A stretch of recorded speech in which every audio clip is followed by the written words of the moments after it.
You are listening to the Speech Space Podcast, a podcast full of tips and resources for SLPs. I'm your host, Jessica Cassidy, and this is episode 10.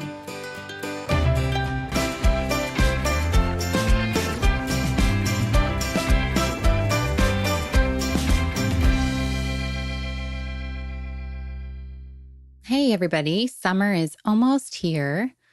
I cannot even believe it. And I don't know about you guys, but I am kind of looking forward to taking a bit of a break.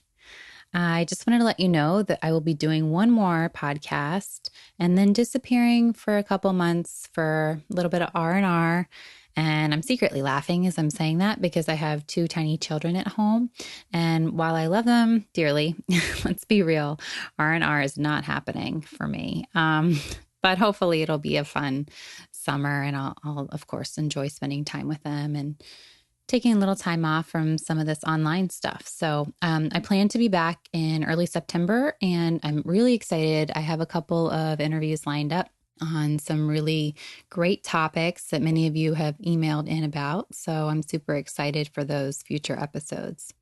Now that I've gotten that little bit out of the way, let's talk about some summer books. So I have 6 recommendations that I'm going to share with you today, and I'm going to tell you a little bit about each one, and I will leave all of the links for all of these books in the show notes in case you'd like to purchase any of them. First up is Jabari Jumps by Gaia Cornwall. It's most appropriate for children ages 4 through 8. And this is a sweet little book about a young boy overcoming his fears. He's all finished with his swimming lessons and he's just not quite ready to climb up to the top of the diving board just yet. So it's a really nice lesson about working through scared or nervous feelings to accomplish a goal. It's really cute, and I suggest checking that one out. The next one we've got is Fred and Ted Go Camping by Peter Eastman, and this one is very cute as well. Lots of language in this book. Most appropriate for children ages 3 to 7 is what it says. And in this book, Fred and Ted go on a little camping trip. They've got very different ways of doing things, which makes the book really funny. The other great thing is that it's filled with anonym. So if you're working on opposites, this is the book for you. Next up is Splish Splash Splat by Rob Scotton. And it's most appropriate for kids in pre-K through 2nd grade. And just a little bit about the book. This is another good one about overcoming your fears.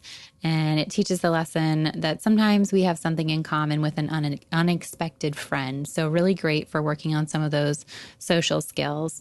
Now, I will give you a heads up that this book uses the word loser.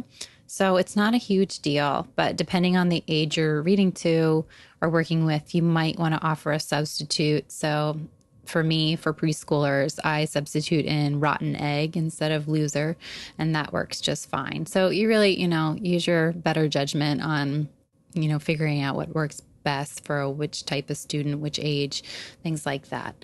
So I think that goes without saying, but I just wanted to throw that in. I didn't want to get any hate mail saying how the book uses the word loser. So I'm sure none of you would do that, but I just always like to kind of throw that out there just in case.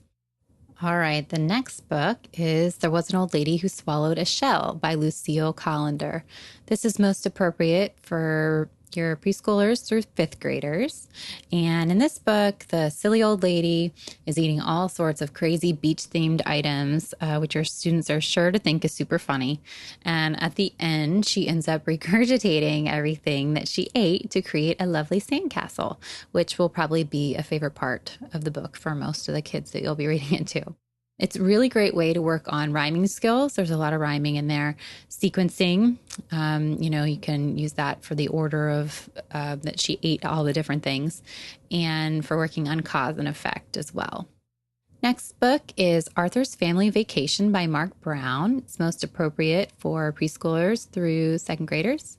And this is a cute story about leaving your friends behind when you go on vacation and spending some time with family instead.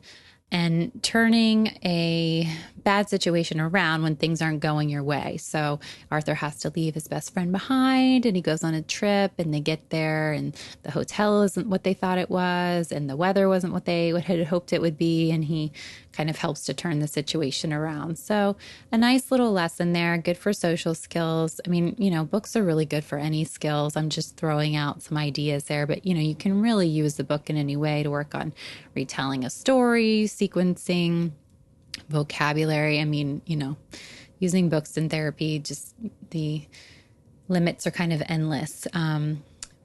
So let's move on to the next one.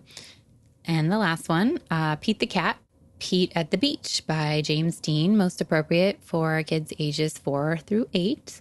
And this book is great for beginning readers and anyone who loves Pete the Cat, of course, which is probably most students.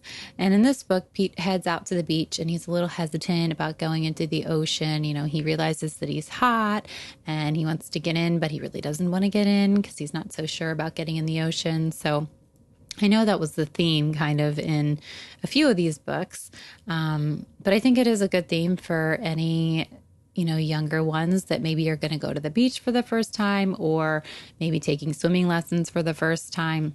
But either way, it's a cute little story and your students are sure to love it. So that's it for all my book recommendations. Thank you so much for tuning into today's episode. I hope that you love reading these fun summer books with your students. Let me know what you think of them. And stay tuned for next week's episode when I talk about self-care tips for SLPs, even when you're on a tight budget.